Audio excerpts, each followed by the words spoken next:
Assalamualaikum warahmatullahi wabarakatuh. Hai teman-teman, nama saya Firlia Yupitasari. Saya dari mahasiswa STIE Rio Akbar. Saya akan memenuhi tugas saya. Semoga teman-teman sekalian dapat mendengarkan dan tidak bosan menonton video saya. Pertama-tama, marilah kita panjatkan puji dan syukur kehadiran Allah SWT karena atas nikmatnya sehingga kita bisa sehat walafiat saat ini. Yang saya hormati Ibu Dinda Genta Wicara SEMM selaku dosen pengampu bahasa Indonesia, dan saya hormati teman-teman saya yang meluangkan waktunya dan melihat dan mendengarkan video singkat saya saat ini. Pada kesempatan kali ini, izinkan saya akan menyampaikan pidato singkat saya tentang perekonomian di masa pandemi COVID-19. Perekonomian adalah salah satu unsur penting dalam kesejahteraan penduduk. Perekonomian yang baik dan mengalami pertumbuhan memberikan sumbangan yang paling penting bagi masyarakat. Setelah pandemi COVID-19 melanda, pandemi COVID-19 mempengaruhi perekonomian secara luar biasa.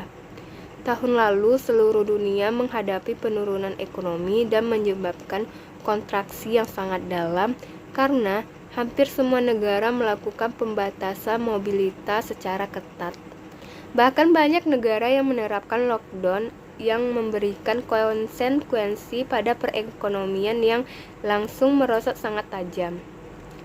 Menurunnya berbagai aktivitas ini berdampak pada kondisi sosial ekonomi masyarakat, khususnya masyarakat rentan dan miskin.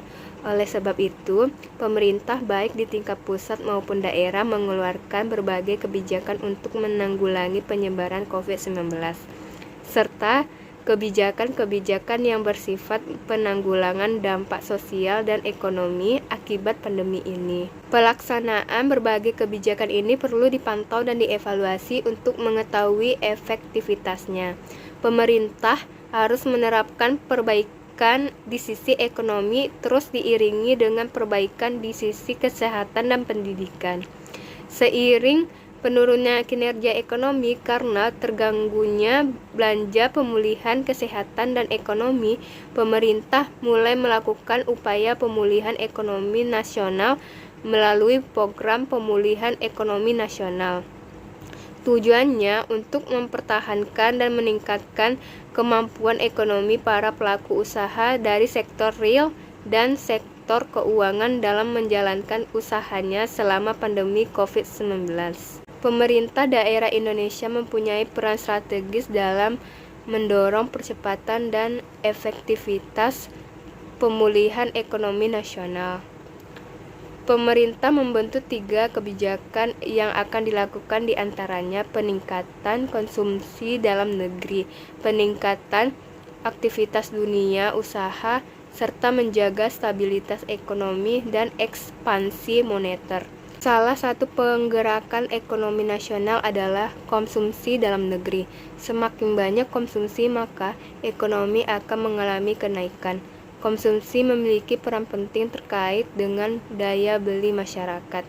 Oleh sebab itu, pemerintah telah mengalokasi anggaran sebesar 172,1 triliun rupiah untuk mendorong konsumsi kemampuan daya beli masyarakat.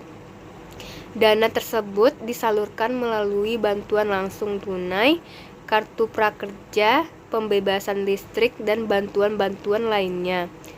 Pemerintah daerah berusaha menggerakkan dunia usaha melalui pemberian insentif atau stimulus kepada UMKM dan korporasi. Pemerintah memberikan bantuan penundaan anggaran dan subsidi bunga kredit perbankan, subsidi bunga melalui kredit usaha rakyat dan ultra mikro, penjamin modal kerja sampai 10 miliar rupiah, dan pemberian insentif pajak, misalnya pajak penghasilan, PPh pasal 21 ditanggung pemerintah. Dalam rangka mendukung pemulihan ekonomi nasional, Bank Indonesia menjaga stabilitas nilai tukar rupiah, menurunkan suku bunga, melakukan pembelian surat berharga negara, dan stabilitas makroekonomi dan sistem keuangan. Penurunan suku bunga guna meningkatkan likuiditas keuangan untuk mendorong aktivitas dunia usaha. Demikianlah pidato singkat saya yang saya sampaikan. Semoga bermanfaat, khususnya bagi saya pribadi dan umumnya bagi kita semua. Terima kasih teman-teman telah menonton video saya, dan mohon maaf atas segala kekurangan saya. Wassalamualaikum warahmatullahi wabarakatuh.